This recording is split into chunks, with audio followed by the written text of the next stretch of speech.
So in my last video was the day before our first contract day, and I went down the rabbit hole of the Bitmoji classroom and setting up what that could possibly look like, and I polled family and friends and picked which one of those I was going to end up using.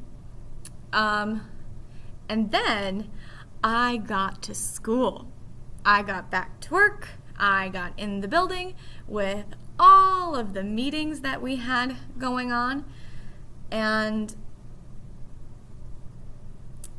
the thing that flipped the switch for me was actually reading a pretty intense IEP.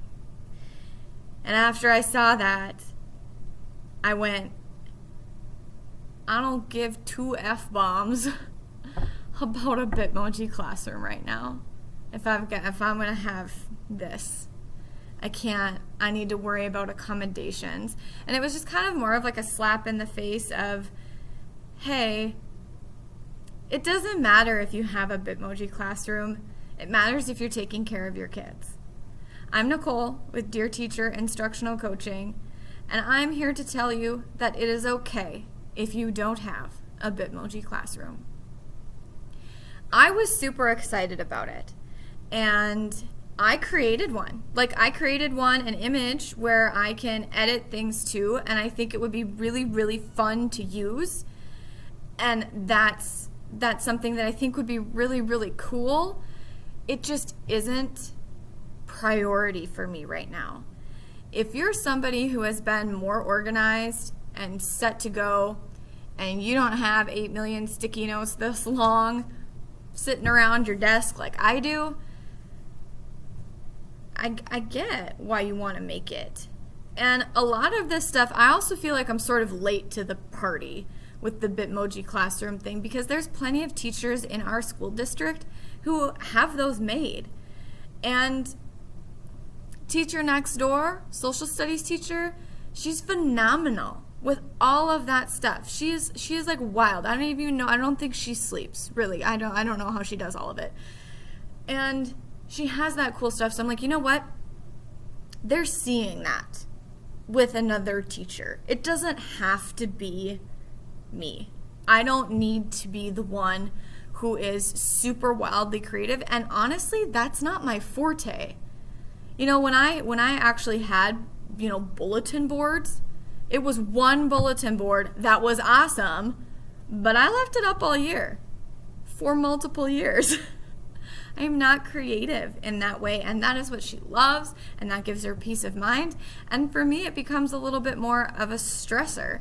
And I would rather have, things very structured and laid out, and I put up some really cute lights in my classroom, and I have a few decorations because we're not supposed to have a whole lot of stuff on the walls this year. I've got an idea for what I'm going to do for my backdrop behind me, so that way you're not seeing my laminator and my whiteboard rags sitting behind me when I'm doing videos for my students in this space.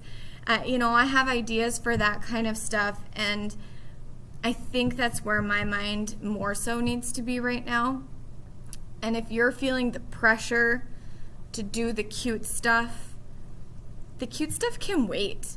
Let's get the ball rolling on the year a little bit, because just because you don't start the year with a Bitmoji classroom doesn't mean you can't launch one after Christmas or Thanksgiving or even 2 weeks in.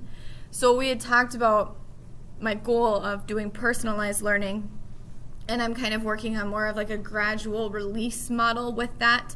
And a really big part of the beginning of this year is to train the students how to, find the things they need to, how to stay organized, all of those different kinds of things. And then you slowly give them more and more responsibility to the point that they are personalized completely by the end of the year. So I'm like, maybe as I move more into that, and it's not so daily structured as it is then by week, then by unit, even quarterly, you can structure it a little bit differently. So I'm thinking, okay, to start out with, I just got to make sure that they know how to do these basic things. And then when it gets to more of a flow state of now we're going to expand, it's not going to be like here's daily. You're going to manage a week. You're going to manage a week at a time, and we're going to talk about that and see how that goes. And then it's going to flow into a little bit more. Maybe once I get to that point, I will have things a little bit more created to do something cool with my Bitmoji. But even if you don't have a full Bitmoji like interactive classroom, you can still incorporate super fun things with that. So one way that you can do this is like we're doing, PowerPoint.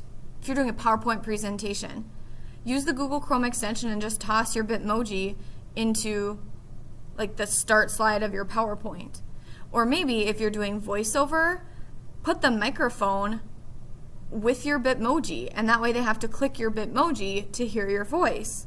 That's a different way that you can do it. So you can still have fun, cool things in there. You can simply put your picture on a Word doc, or and the beautiful part, so we've got our iPads now, is it is super easy to put a picture on just about anything because you can just snap it. So even putting a selfie on there, anything like that. There's different ways that you can use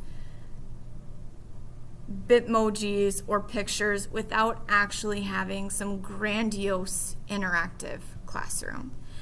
So I got super excited about it. I had to backpedal a little, but that's the way it goes.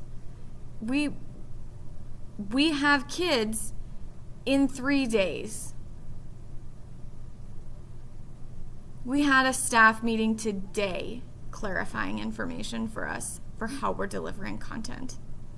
It's wild. And our state has moved levels. So maybe by the start of the year, we're already going to be different. And I think that if doing those types of things brings your heart joy, do it. 100% do it. If you want to do cute stuff, just throw it in here and there. That's fine. You can also make your Bitmoji, have a Bitmoji for each of your online classes. So we use Schoology. So the Schoology picture right now is a different Bitmoji of me saying hi. And then I'll change it, throughout the course of the year for different kind of themes, like when it's Halloween, costumes and celebratory type things, whatever. You can change it throughout the year, but all of them say hi right now. So it's kind of cool that there's still ways that you can incorporate and do creative things without going full in interactive virtual Bitmoji classroom. That's what I've got for you today. Simple, sweet. Really at this point, we got to take care of ourselves. You've got to do the things that you need to do to take care of you and stay healthy, because this year is going to be a freaking roller coaster ride. But we're in this together, and that's fine. Dear teacher, don't feel bad if you're not feeling creative.